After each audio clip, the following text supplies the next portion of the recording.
मूकं करोति वाचालं पंगुं लंघयते गिरिं यत्कृपातमहं वन्दे परिमानन्दमाधवम्। गुरुर्ब्रह्मा गुरुर्विष्णु गुरुर्देवो महेश्वरा गुरु साक्षात् परम ब्रह्म तस्मै श्री गुरुवे नमः। कर्पूरि गौरम करुणावतारम संसारसारं भुजगेन्द्रहारं सदा वसन्तं हृदयारविन्दे भवं भवानी सहितं नमामि। सच्चिदानन्दरूपाय विश्व उत्पत्त्यादिहेतवे तापत्रय विनाशाय श्रीकृष्णाय वयं नमः। श्रीकृष्णाय वयं नमः। ओम शांति।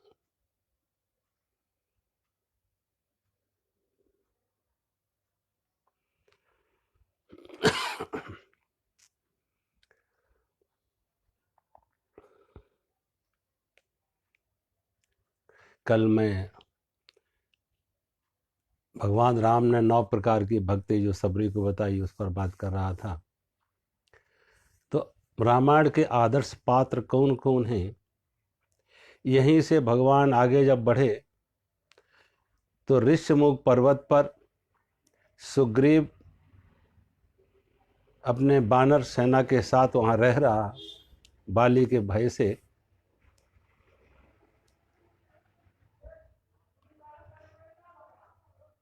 आगे चले बहुर रघुराई और ऋष्यमुख पर्वत नियर आई। तहाँ रहे सचिव सहित सुग्रीवा ओ आवत देखे यतुल बल सीवा।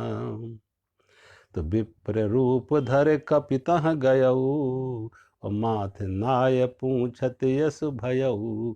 को तुम श्यामल गौर शरीरा और क्षत्रिय रूप फिरौ बन बीरा। कठिन भूमि कोमल पद गामी कवन हेत मन बन बिचरहु स्वामी। तो कौशल्य से दशरथ के जाए हम पितु वचन मान बन आए। राम लखन लक्ष्मण राम नाम लक्ष्मण दो भाई और संग नार सुकुमार सुहाई। यहाँ हरि निश्चर भय देहि विप्र फिरऊँ हमें खोजहूँ तेहि। जब भगवान आगे बढ़े तो ऋषमुख पर्वत पर सुग्रीव बैठे और सुग्रीव को डर पैदा हो जाता कि ये कौन भेष तपस्वी का है, लेकिन हाथ में धनुष्बाण लेके कौन आ रहे, कहीं ये बाली के भेजे हुए मुझे मारने तो नहीं आ रहे। तो हनुमान जी से कहा, हनुमान जी तुम ब्राह्मण का वेश बना के उनकी परीक्षा लो, पहचान करो कि कौन है, और अगर बाली द्वारा भेजे गए कोई मेरे शत्रु हैं और मुझे मारना चाहते हैं तो मुझे इशारा कर देना, मैं वहां से भाग जाएंगे। हनुमान जी ब्राह्मण का वेश धर के गए और भगवान राम लक्ष्मण जिस मार्ग से आ रहे थे उसी पर उन्हें प्रणाम किया। जब उन्हें प्रणाम किया हनुमान जी ने ब्राह्मण वेश में, और पूछा आप कौन हैं, इस कठिन भूमि पर आप विचरण किस लिए कर रहे हैं। तो भगवान राम ने अपना परिचय दिया कि मैं महाराज दशरथ का ज्येष्ठ पुत्र कौशल्यानंदन राम, मेरे साथ मेरे छोटे भाई लक्ष्मण, यहाँ मेरी पत्नी मेरे साथ आई थी वन में, यहाँ पे निशाचरों ने असुरों ने उनका हरण किया, तो मैं उसकी खोज कर रहा हूँ विप्रवर। तो भगवान ने अपनी जब परिचय दे दिया तो भगवान ने अब ब्राह्मण वेश में बने हुए हनुमान जी से पूछा कि विप्रवर आपका क्या परिचय है, आप कौन हैं। आपने चरित कहा मैं गाई, आपन चरित कहा मैं गाई और कहूँ विप्र निज कथा बुझाई। तो प्रभु पहचान परऊ गई चरना, सो सुख उमा जाए नहीं वरना। जब भगवान ने अपना परिचय दिया तो हनुमान जी भगवान के चरणों पर लौट जाते और कहा मैं तो पहले से ही संसारी जीव दुखी हूं और आपने और मुझे दुख दे दिया। और भगवान के चरणों पर गिर जाते हनुमान जी।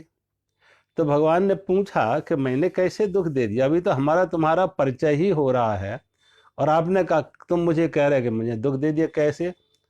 तो कहा, प्रभु मैं तो एक साधारण संसारी जीव हूं और मैं आपको भूल जाऊं ये तो सामान्य सी बात है, लेकिन भगवान जीव को भूल जाए, परमात्मा भी जीव को भूल जाए, और अगर परमात्मा ही जीव को भूल जाए तो उसका ठिकाना कैसे लगेगा?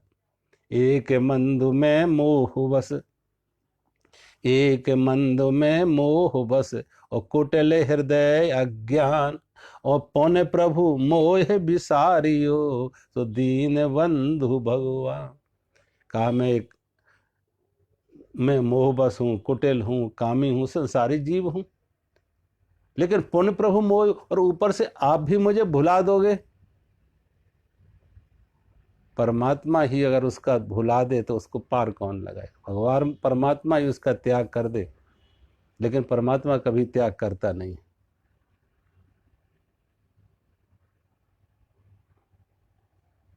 हम परमात्मा से त्याग कर, हम परमात्मा से पीठ फेर लेते, ये हमारे हाथ में है। हम कमरे के अंदर बैठे हैं, दरवाजे खिड़कियां खोल देंगे, रोज की रोशनी आ जाएगी अंदर, और दरवाजे खिड़कियां बंद कर देंगे तो अंधेरे में बैठ जाएंगे, अंधेरा हो जाएगा। अब सूर्य का प्रकाश तो आना था, लेकिन रुकावट हमने डाल दी, हमने खिड़कियां बंद कर ली, हमने पीठ फेर ली, या हमने आंख बंद कर ली।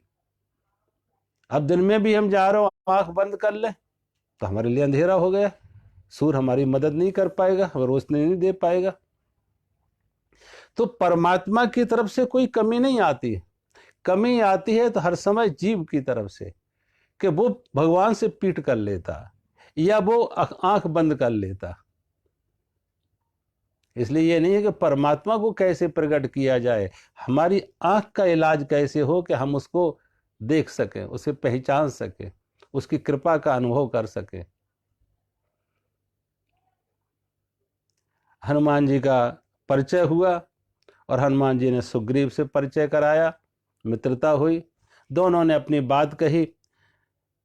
भगवान राम ने अपनी बात कही कि सीता की खोज में हैं। तो भगवान राम ने सुग्रीव से पूछा, सुग्रीव आप यहाँ क्यों रह रहे हो? तो सुग्रीव ने कहा, मेरे साथ भी यही स्थिति है कि मेरा भाई बाली, एक बार मैं और मेरा भाई किष्किंधा के राजा था बाली, मैं उनका छोटा भाई युवराज, एक बार मैदानम नाम का एक राक्षस आया और उसने बाली को युद्ध के लिए ललकारा। जब युद्ध के लिए ललकारा तो वाली उसके पीछे भागा उससे युद्ध करने, तो मैं दानव डर के भागा, और जब डर के भागा तो बाली उसके पीछे पीछे जा रहा, और मैं भी बाली के पीछे पीछे जा रहा उसकी बाली की मदद के लिए। लेकिन वो मैं दानव एक गुफा में घुस गया। जब मैं दानव गुफा में घुस गया तो बाली भी अंदर चला गया, और बाली ने मुझसे कहा कि देख सुग्रीव, तू इस गुफा के द्वार पर रहना, 15 दिन तक मेरी प्रतीक्षा करना, अगर 15 दिन में मैं वापस ना लौटूं तो मरा समझ के तू चला जाना। सुग्रीव कहता, मैंने 15 दिन नहीं बल्कि 1 माह तक प्रतीक्षा की इस गुफा के द्वार पर।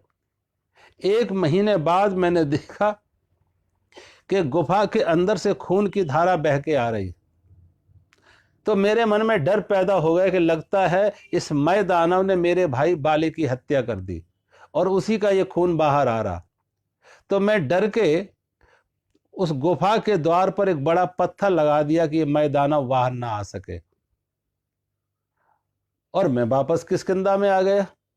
जब मैं वापस किष्किंधा में आ गया, ये सारा प्रसंग, सारी कथा सुनाई मंत्रियों को, नगरवासियों को, तो सबको लगा कि बिना राजा के राज्य तो सूना है, राजा तो कोई होना चाहिए, और अगर बाली की मौत हो गई है तो सुग्रीव को राजा बना दिया जाए। तो सबने मुझे राजा बना दिया। अब राजा तो मैं बन गया, लेकिन हुआ क्या, इधर से वाली ने मैं दानव का वध कर दिया था। बाली ने मैं दानव वध कर दिया, और जब वापस बाहर आने लगा गुफा से तो देखा गुफा के द्वार पर एक बड़ा पत्थर लगा हुआ। जैसे भी उसने बड़ी मुश्किल से वो पत्थर तो हटाया, और पत्थर हटा के जब किष्किंधा में आया और मुझे देखा राजा बना हुआ, तो बाली के मन में ये विचार आया कि सुग्रीव मुझे मारना चाहता है राजा बनने के लिए। इसके मन में राजा बनने का लालच है, इसीलिए गुफा के द्वार पर पत्थर लगा के आया था मुझे मारने के लिए। तो बाली ने मुझे बहुत पीटा, मैं वहां से भागा और इस ऋषमुख पर्वत पर आए, क्योंकि इस ऋषमुख पर्वत पर बाली को श्राप लगा हुआ है कि वो यहां आ नहीं सकता है। बाली ने मेरा राज्य भी ले लिया, मेरी पत्नी का भी हरण कर लिया, और मैं अकेला बांदरों के साथ हनुमान जी के साथ यहां रह रहा हूं। बाली ने, सुग्रीव ने अपनी व्यथा,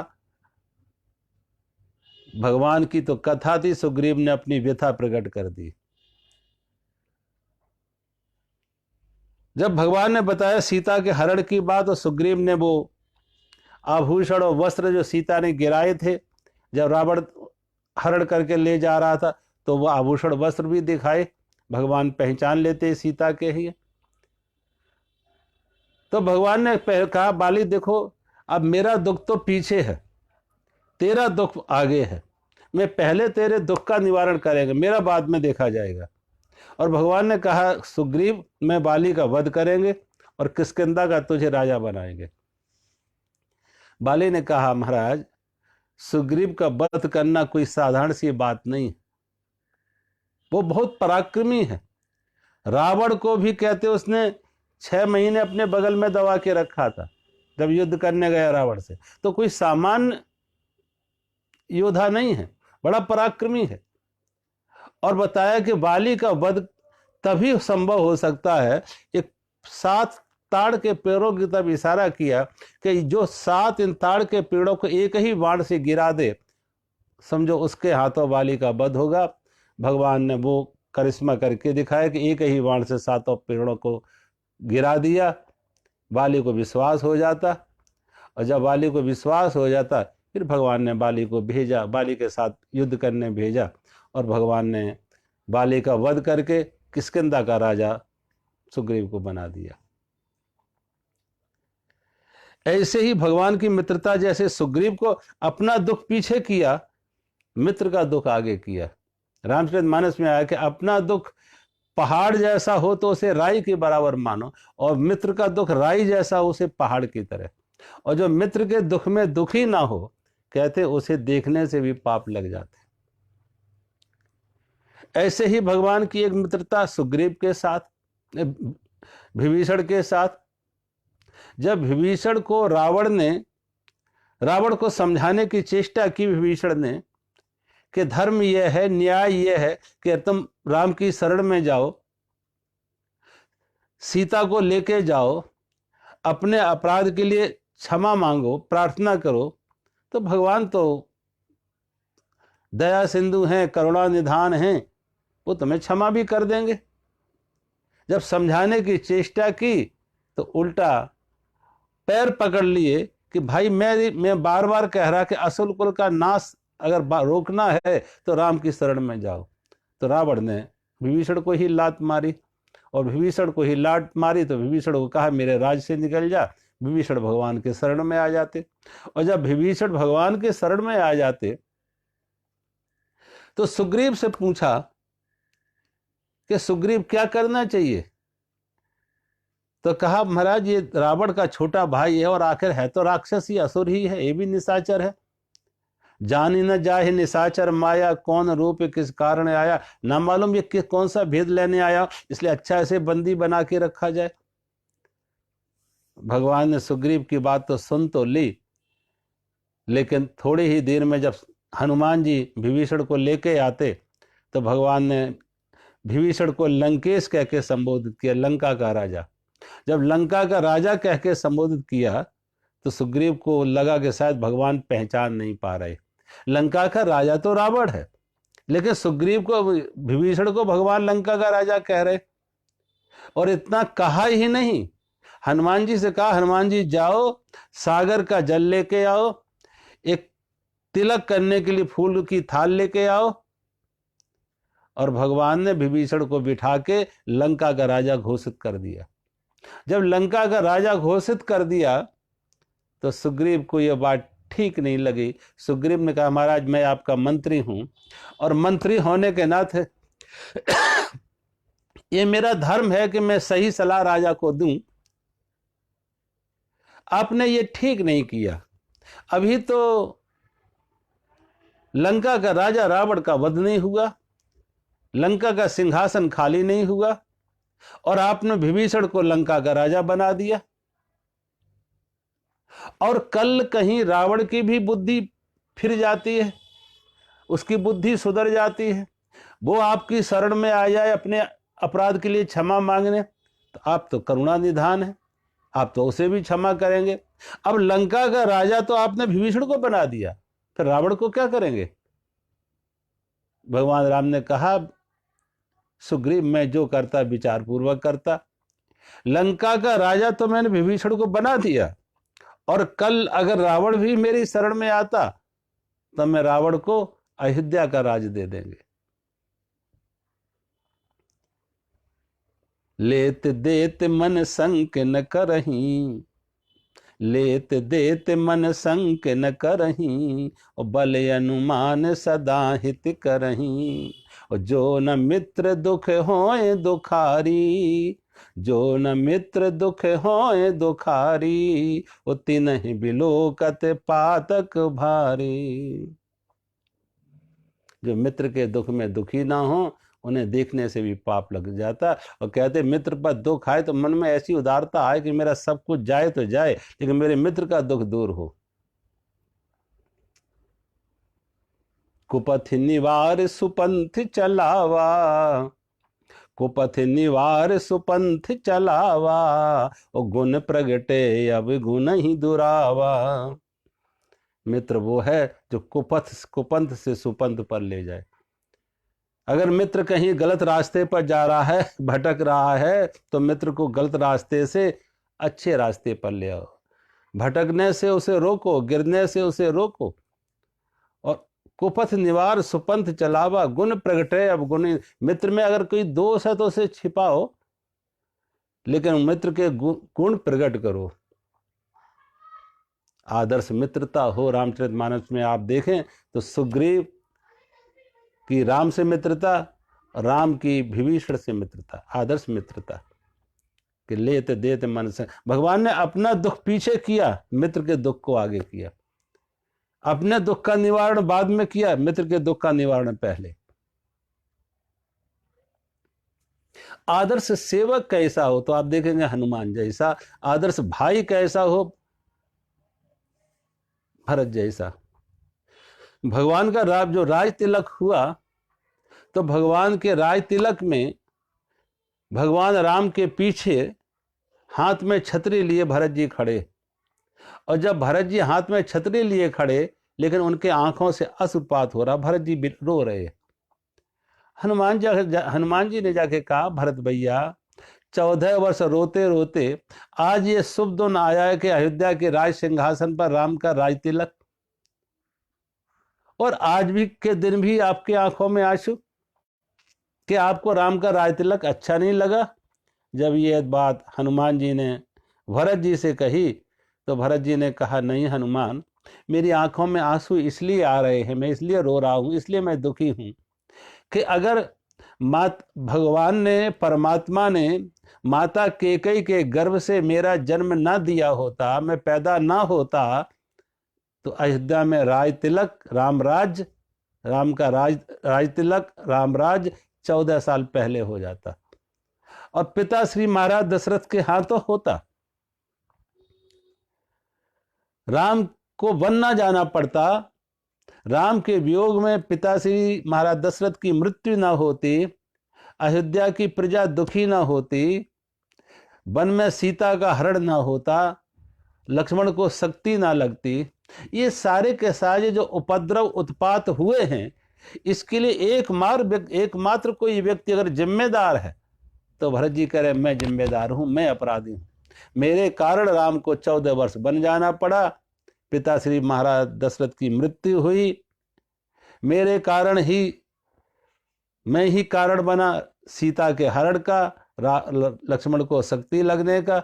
ये सारे के सारे अपराध, उपद्रव, उत्पात, एकमात्र कोई दोषी है तो मैं दोषी हूं।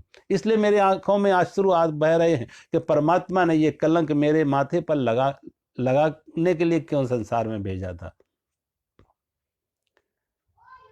हनुमान जी का मस्तक भरत के चरणों में झुक जाता और हनुमान जी ने भगवान राम से आके कहा, प्रभु भरत जैसे भाई को दुनिया के सामने लाओ, कि दुनिया के लोग भरत जैसे भाई से कोई सीख ले सके, कोई नसीहत ले सके, कोई ज्ञान ले सके, कोई प्रेरणा ले सके।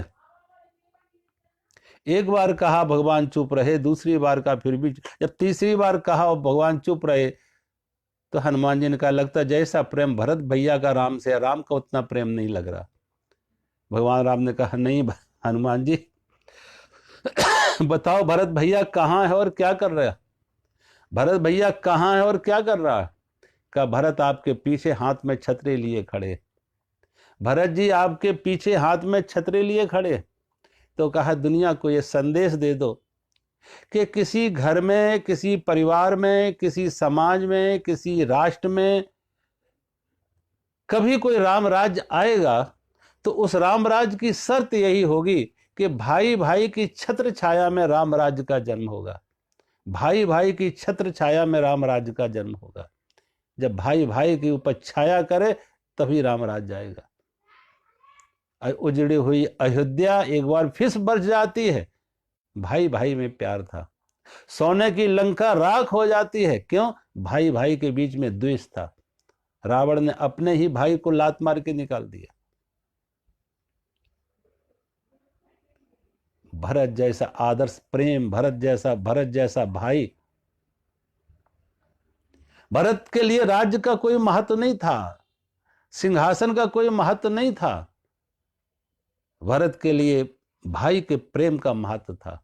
अयोध्या के राज को भरत ऐसे ठुकरा रहे, लेकिन राम के प्रेम के लिए, राम के भाई के प्रेम के लिए। आदर्श भाई कैसा। एक बार मैं कहीं कथा कर रहा था, एक व्यक्ति मेरे से आया और कहा, महाराज मुझे आशीर्वाद दो। मैंने, किस बात का आशीर्वाद? आज कोई विशेष बात जिसके लिए आशीर्वाद चाह रहे? तो उसने कहा, महाराज मेरा एक केस चल रहा है। मैंने कहा, केस चल रहा है? कहा, भटिंडा में केस चल रहा है। किससे केस चल रहा? भाई भाई का, कि मेरे भाई के पास पिता की संपत्ति का जब बंटवारा हुआ तो दूसरे भाई के पास ज्यादा चला गया, मेरे पास कम आया। तो मैंने कहा, तुम रोज राम कथा सुनते हो और भरत का चरित्र सुन के खूब सिर हिला हिला के खूब मस्त होते हो कि भरत का चरित्र सुन के, तो भरत से कोई सीख न ली कि भरत जैसे भाई राज्य को त्याग कर रहा है, राज्य को ठुकरा रहा है, और तुम छोटी सी धन संपत्ति के लिए भाई भाई के दुश्मन बन रहे हो, कोर्ट कचहरियों में जा रहे हो भाई के लिए खिलाफ। ये राम कथा खाली सुनने के लिए नहीं है, ये राम कथा जीवन में अनुगमन करो, उतारो, जीवन में जियो। कि आदर्श भाई हो तो भरत जैसा, आदर्श मित्रता हो तो सुग्रीव और राम की मित्रता, विभीषण और राम की मित्रता। आज तो मित्रता के नाम से आप देखो ना, और खास तौर से हम बहुत जगह देखते हैं जब शादी विवाह होते हैं, हम लोगों से पूछते कोई खाते पीते नहीं, लोग कहते महाराज ऐसे नहीं खाते पीते, यार दोस्त मिल जाते तो खा पी लेते। अब सोचो, जो तुम्हें शराब पिलाएं, जहर पिलाएं, वो दोस्त हुए या दुश्मन हुए? दुश्मन का काम तो दोस्त कर रहे, अब दुश्मन के लिए छोड़ा क्या तुमने? जो दुश्मन को करना था जहर देने का काम, वो दोस्त कर रहा है।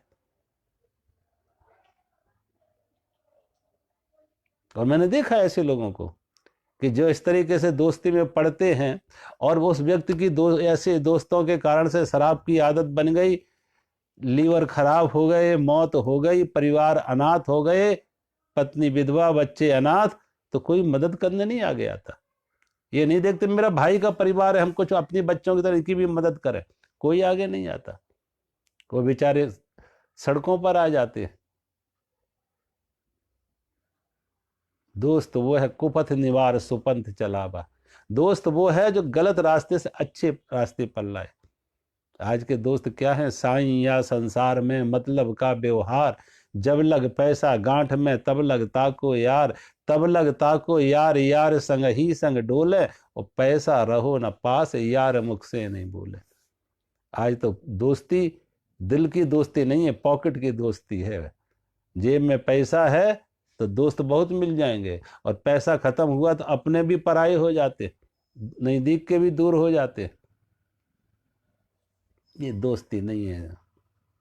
दोस्ती तो देखो भगवान राम की विभीषण से, भगवान राम की सुग्रीव से, भगवान कृष्ण की सुदामा से।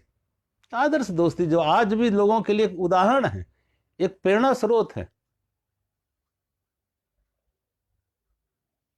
आदर्श मित्रता कैसी हो, आदर्श भाई कैसा हो, भरत जैसा।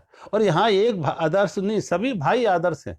लक्ष्मण ने सारा जीवन राम की सेवा में समर्पित कर दिया। सोचो, कोई भाई ऐसा कर सकता?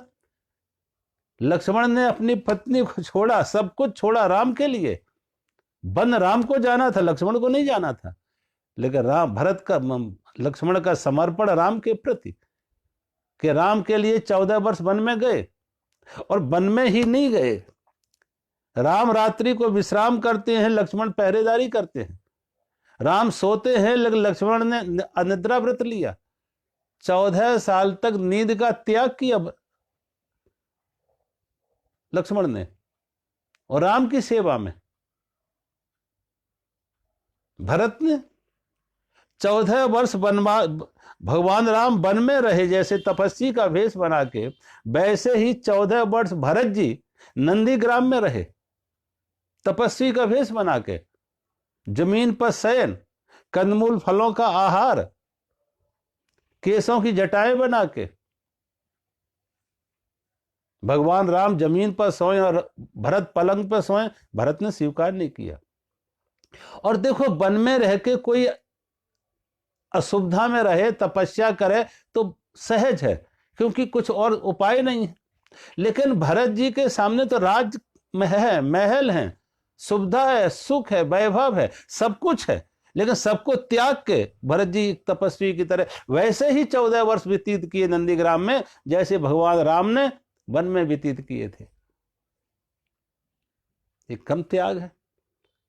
और वैसे ही 14 वर्ष भरत की सेवा में शत्रुघ्न रहे।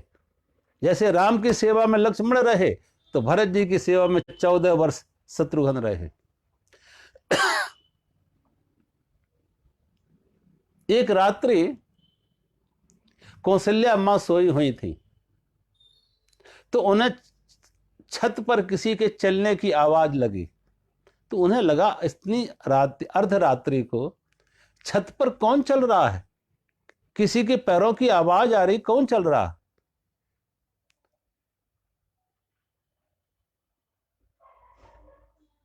जब आवाज लगा के पूछा कौन चल रहा, तो शत्रुघ्न की पत्नी श्रुतकीत थी।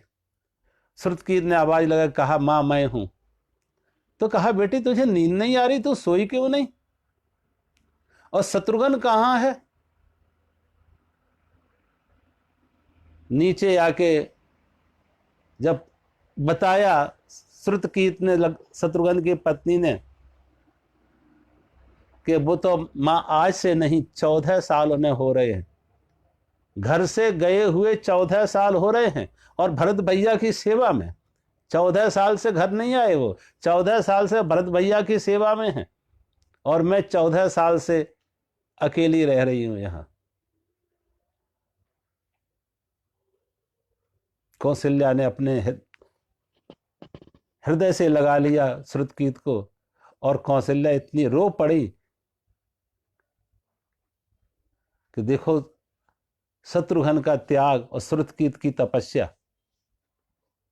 ये अयोध्या में राम राज्य एक एक पात्र का त्याग बलिदान देखो।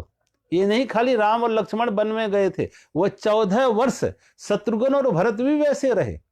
और उनकी पत्नियों का त्याग, उनकी तपस्या, उर्मिला की तपस्या सोचो, श्रुतकीत की तपस्या, मांडवी की तपस्या। वो अलग बात है कि गोस्वामी तुलसीदास जी ने उनकी बहुत चर्चा नहीं की, लेकिन सोचो, कहते हैं हर सफल व्यक्ति के पीछे उसकी सफलता का अगर कोई राज है, कोई आधार है, कोई प्रेरणा स्रोत है, तो उनकी पत्नियां होती है। अगर मांडवी का समर्थन ना रहा होता, शायद भरत के लिए तपस्या, ये राम भक्ति संभव ना होती। श्रुतकीत का समर्थन ना लगा मिला होता तो ये तपस्या शत्रुघ्न ना कर पाते। उर्मिला की तपस्या ना होती तो लक्ष्मण ये तपस्या ना कर सकते, ये राम भक्ति ना दिखा पाते। एक दिन उर्मिला एक दीवार पर चित्र बना रही थी, राम राज्य का चित्र बना रही थी कि राम राज्य पे कैसे चित्र होना चाहिए, राम राज्य का चित्र बना रही थी। संयोग की बात, जब वो चित्र बना रही थी तो पीछे से लक्ष्मण आते और लक्ष्मण ने आवाज लगाई। जब लक्ष्मण ने आवाज लगाई तो उसके हाथ में जो बुरुश पकड़े थी, चित्र बना रही थी, बुरुश तरह हिल गया इधर उधर और चित्र बिगड़ गया। वो रामराज का चित्र बिगड़ गया।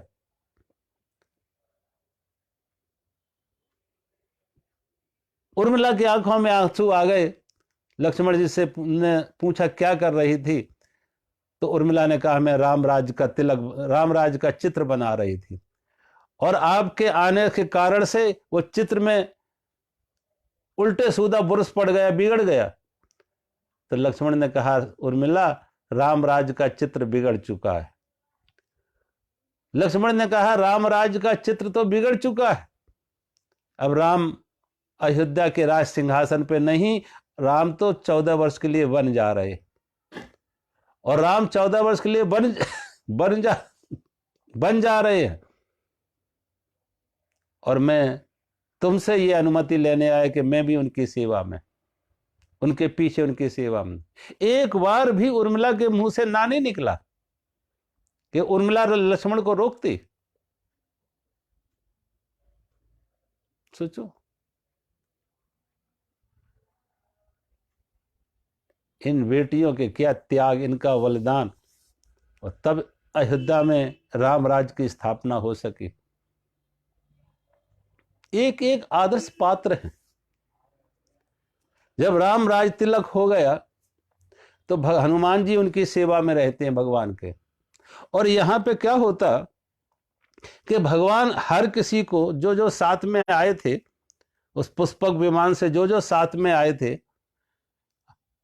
भगवान के साथ विभीषण आए थे, अंगद नलनील आए थे, सुग्रीव आए थे, जाम्बान जी आए थे, हनुमान जी आए, सबको कुछ ना कुछ भेंट देके भगवान ने विदा किया।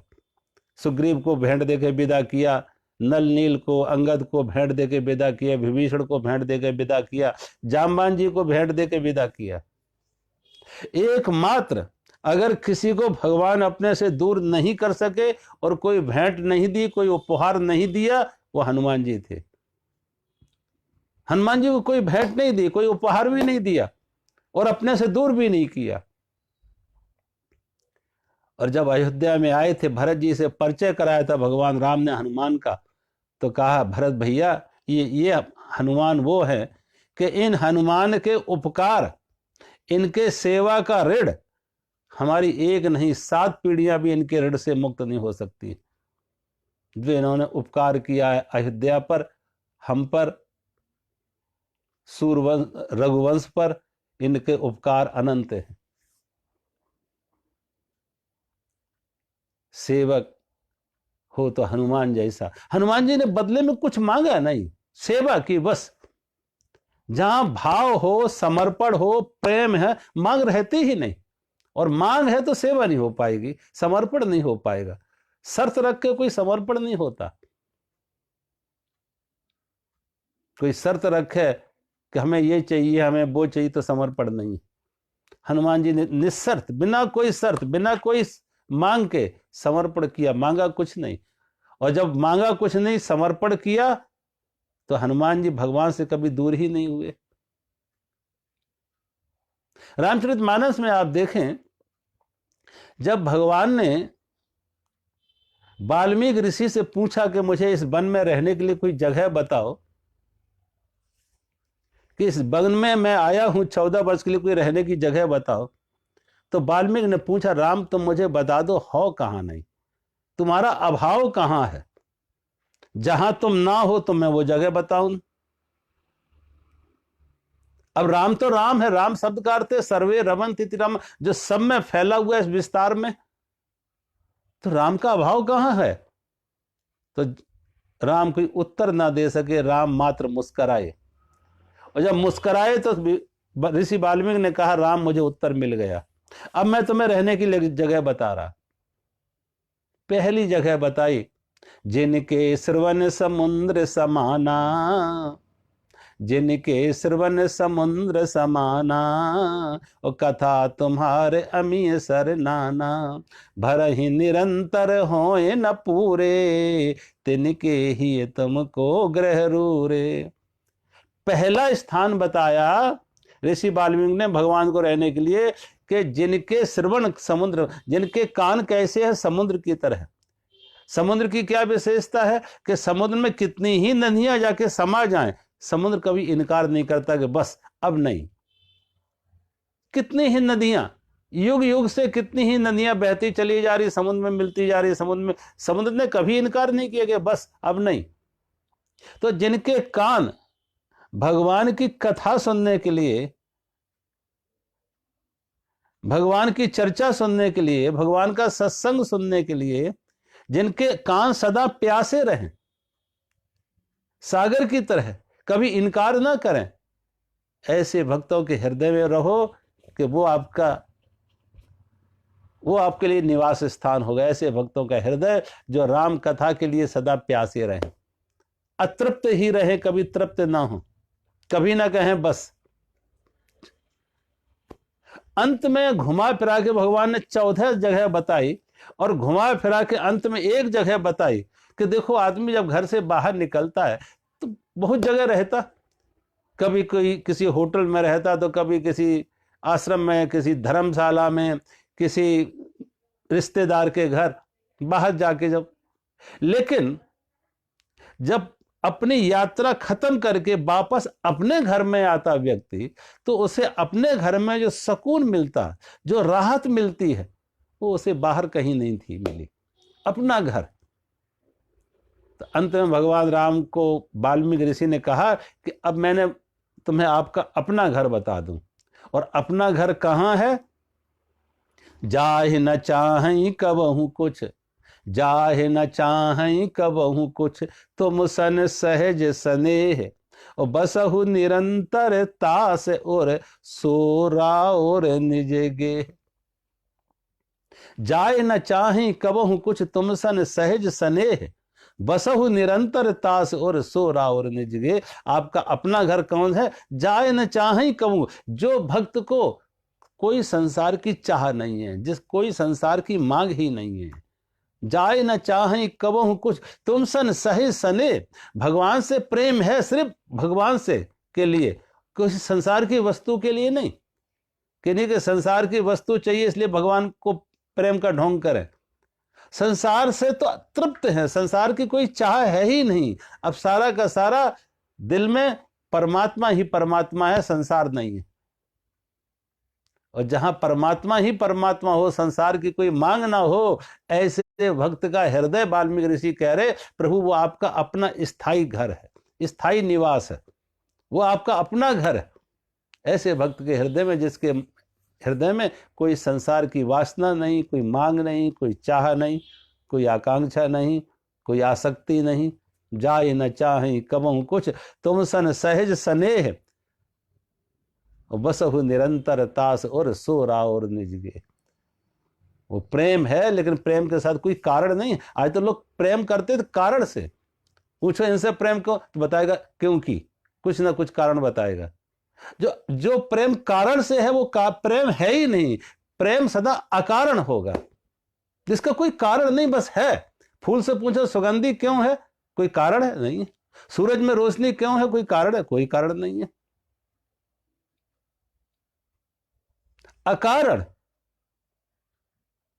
अंदर से जब आदमी प्रेम से भर जाता है, भाव से भर जाता है, तो उसका भाव, उसका प्रेम सेवा के रूप में प्रकट होता। भाव तो अंदर है, प्रेम अंदर है, लेकिन वही अंदर का प्रेम, अंदर का भाव जब प्रकट होता है बाहर, तो सेवा के रूप में। हनुमान जी ने सेवा की और बदले में कभी कुछ चाहा नहीं। एक बार जानकी जी ने हनुमान जी को अपने सोने की एक मोतियों की माला उतार के हनुमान जी को दे दी। अब हनुमान जी मां दे रही है तो इनकार तो नहीं कर सकते। कहीं मां को ऐसा नहीं लगा कि बड़ा अहंकारी, बड़ा त्यागी है। कभी त्याग का दिखावा ना करना चाहिए। ये भी नहीं कि हम बड़े त्यागी हैं तो हर चीज से आंख बंद कर लें, दूर दूर भागें। सहज में कोई कुछ दे रहा है, ठीक है। माता जानकी ने मोतियों की माला ली, हनुमान जी ने ले ली, और जब ले ली तो हनुमान जी मोती के मनके को दांत से तोड़ते हैं, देखते फेंक देते, एक एक मन का तोड़ने लगे, एक एक मोती को तोड़ने लगे। जानकी को लगा, जान के हनुमान जी क्या जाने मोतियों की कीमत, ये कितने कीमती मोती हैं ये। तो माता जानकी ने कहा, हनुमान जी बड़े कीमती हैं और तुम तोड़कर फेंक रहे, क्या देख रहे तोड़ के इनमें? तो हनुमान जी ने कहा, इनमें मैं राम को देख रहा। जहां राम ना हो कीमत उसकी है जहां राम है, और जहां राम ना हो उसकी कीमत क्या।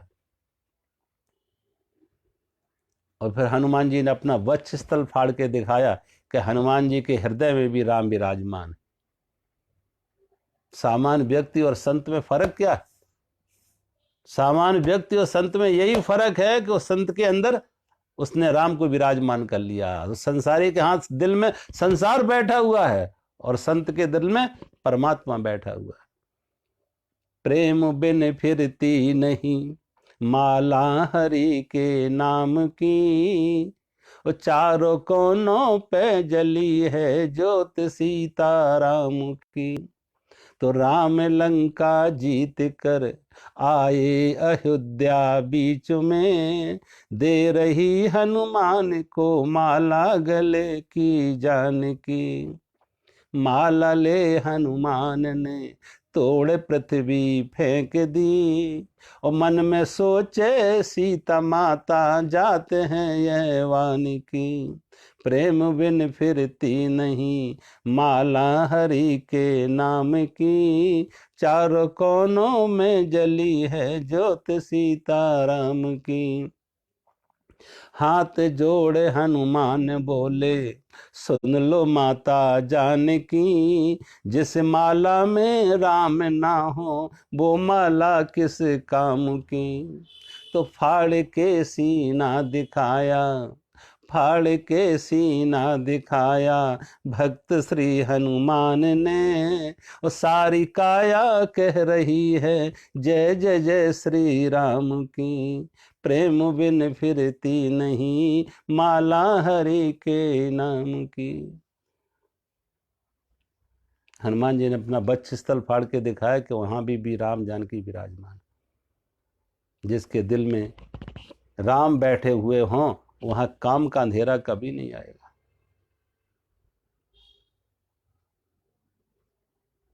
रामचरितमानस में आप जाकर देखें, जब कामदेव ने अपना प्रकोप दिखाया, धरी न काहू धीर सबके मन मन सिज हरे, ऐसा प्रकोप दिखाया। जब भगवान शिव को समाधि से डिगाना था कामदेव को, तो ऐसा प्रकोप किया कि धरी न काहू धीर सबके मन मन सिज हरे। कामदेव ने सबके मन का हरण कर लिया। लेकिन गोस्वामी जी ने अंत में एक लाइन और जोड़ी कि धरी न काहू धीर सबके मन मन सिज हरे, लेकिन जो राखे रघुवीर ते उबरे ते ही काल में। कि जिनके हृदय में राम थे वहां काम नहीं पहुंचा, जहां राम थे वहां काम नहीं पहुंचा। काम का अंधेरा वहीं पहुंचेगा जहां राम का दिया ना हो, जहां राम नाम का दिया ना हो। हनुमान जी के हृदय में राम विराजमान है, वहां काम नहीं पहुंचता, वहां मांग नहीं है, वहां शिकायत नहीं है, वहां संसार नहीं है। जहां भक्ति हो, भाव हो, सेवक के, हनुमान जी जैसा सेवक। एक बार हनुमान जी ने माता जानकी से कहा, मां मुझे कुछ सेवा बताओ।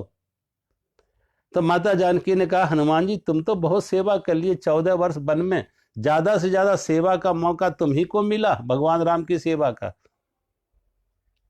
लेकिन फिर भी जब हनुमान जी ने आग्रह किया, मां कोई सेवा बताओ, तो माता जानकी ने कहा, चलो एक सेवा तुम करना हनुमान, कि राम को जब कभी जम्हाई आए तो तुम चुटकी बजाना। कहते हैं चुटकी बजाने से जम्हाई का अमंगल टल जाता। सेवा सेवा है। कभी सेवा में ये नहीं होता कि छोटी सेवा बड़ी सेवा, छोटी सेवा छोटी या बड़ी नहीं होती है, भाव छोटा बड़ा होता है कि किस भाव से तुम कर रहे हो, कितने प्रेम से तुम कर रहे हो, कितने समर्पण से कितना कर रहे हो, कितना तन्मय होके कर रहे हो उसमें। हनुमान जी ने सेवा स्वीकार कर ली। दिन भर भगवान राम के सामने बैठे रहे हनुमान जी कि कहीं इनको जम्हाई आए तो चुटकी बजाना ना भूल जाऊं। दरबार से भगवान जब राम दरबार से वापस जा रहे विश्राम के लिए, तो हनुमान जी पीछे पीछे। जानकी जी ने रोका, हनुमान जी ये तो भगवान राम का अपना व्यक्तिगत कक्ष है, प्राइवेट रूम है, यहां तुम नहीं रह सकोगे। हनुमान जी को जब रोक दिया तो हनुमान जी ने कहा ठीक है, जैसी माता की आज्ञा। हनुमान जी राम के मंदिर के बाहर बैठ गए, राम के महल के बाहर बैठ गए और चुटकियां बजा बजा कर नाम संकीर्तन करने लगे। अब जैसे जैसे हनुमान चुटकियां बजा रहे, वैसे वैसे राम जम्हाई ले रहे, राम जम्हाई ले रहे। नींद नहीं आ रही, 12 बजे, 1 बजे, 2 बजे। जानकी भी ना सो सकी राम की स्थिति देख के। अर्धरात्रि को हुई, जानकी जी ने माता कौशल्या को जाके जगाया। माता कौशल्या ने आके देखा राम बार बार जम्हाई ले रहे हैं, क्या रोग लग गया इन्हें, क्या तकलीफ होगी, इनको नींद आ नहीं रही है और बार बार जम्हाई ले रहे। सारा घर जाग गया। ये चर्चा सुन के गुरु वशिष्ठ को बुलाया गया, और जब गुरु वशिष्ठ को बुलाया तो गुरु वशिष्ठ ने भी देखा कि राम बार बार जम्हाई ले रहे, नींद नहीं आ रही। कोई कुछ उपाय कोई समझ ना पाए कि कौन सा रोग लगा और क्या इसका उपाय है।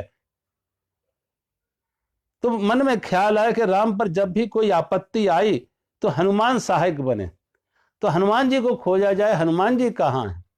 और जब हनुमान जी को खोजने निकले तो देखा हनुमान जी राम के महल के बाहर बैठ के चुटकी बजा जाके नाम संकीर्तन कर रहे नाम संकीर्तन कर रहे। अब जैसे जैसे हनुमान चुटकी बजाते वैसे वैसे राम जम्हाई ले रहे। भक्त पुकारे और भगवान उत्तर ना दें, ये तो भक्त का अपमान हो जाएगा कि भक्त पुकारे और भगवान उत्तर ना दे, और भक्त जागे और भगवान सो जाए।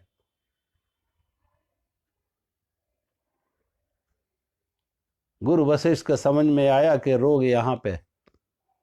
हनुमान जी से कहा, हनुमान जी तुम चुटकी बजाना बंद करो तो राम सो सके।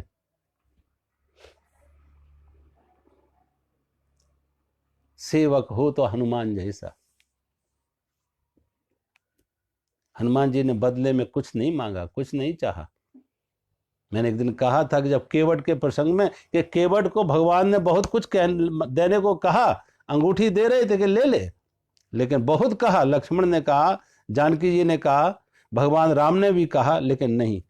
और जब उसने कुछ नहीं लिया केवट ने, तब भगवान ने क्या दिया? फिर भगवान ने अपनी विमल भक्ति दी। भगवान की भक्ति कब मिलती है? जब संसार की कोई मांग नहीं होती, संसार की कोई चाह नहीं होती।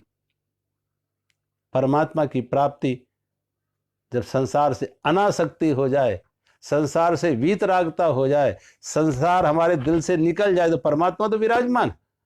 परमात्मा को दीवार वही था, पर्दा वही था, संसार, संसार का पर्दा हटा, परमात्मा तो प्रकट था।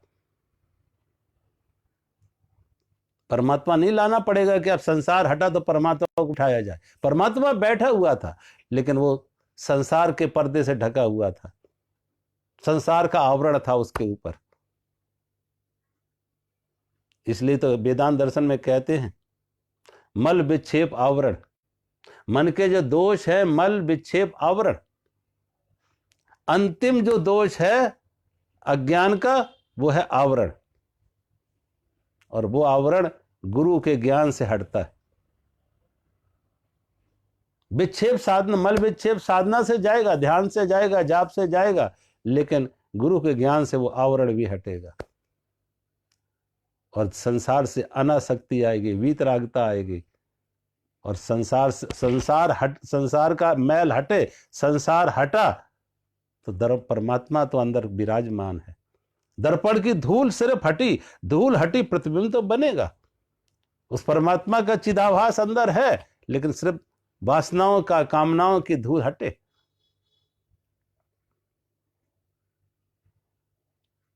आदर्श सेवक हो तो हनुमान जैसा। और आप देखें सारी दुनिया में राम से भी ज्यादा हनुमान की पूजा हुई। आप कोई भी ऐसा मंदिर नहीं देखेंगे कि जहां पे राम दरबार हो हनुमान ना हो। एक भी मंदिर ऐसा नहीं मिलेगा कि जहां राम का दरबार हो और हनुमान ना हो। राम दरबार में हनुमान जरूर होंगे। और ऐसे बहुत मंदिर हैं जो सिर्फ हनुमान के, जहां राम दरबार नहीं है, सिर्फ हनुमान के मंदिर ऐसे बहुत हैं देश विदेश में। भक्त राम से ज्यादा हनुमान की पूजा हुई, स्वामी से ज्यादा सेवक की पूजा हुई। लेकिन सेवक का जो धर्म है इतना सरल नहीं है। मांग मुक्त हो जाना, सहज हो जाना, सरल हो जाना, समर्पित हो जाना। रामचरितमानस में आप देखें ये एक एक आदर्श पात्र दिखाए गए।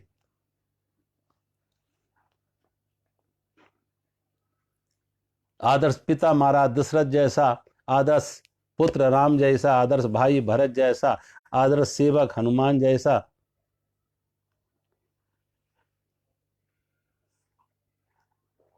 आदर्श मित्रता राम और विभीषण और सुग्रीव के साथ जैसे, आदर्श राजा और राम जैसा, आदर्श प्रजा अयोध्यावासी जैसी।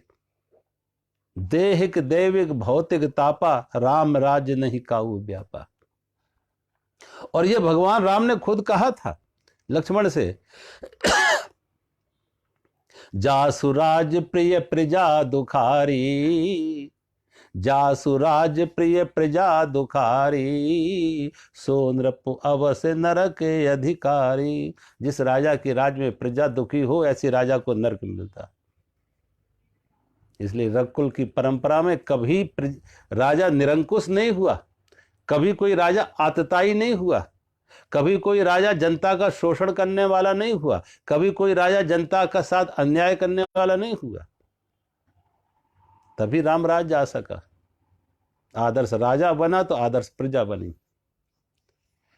यहीं से हम भागवत के 10वें स्कंद में प्रवेश करेंगे। और भागवत के 10वें स्कंद में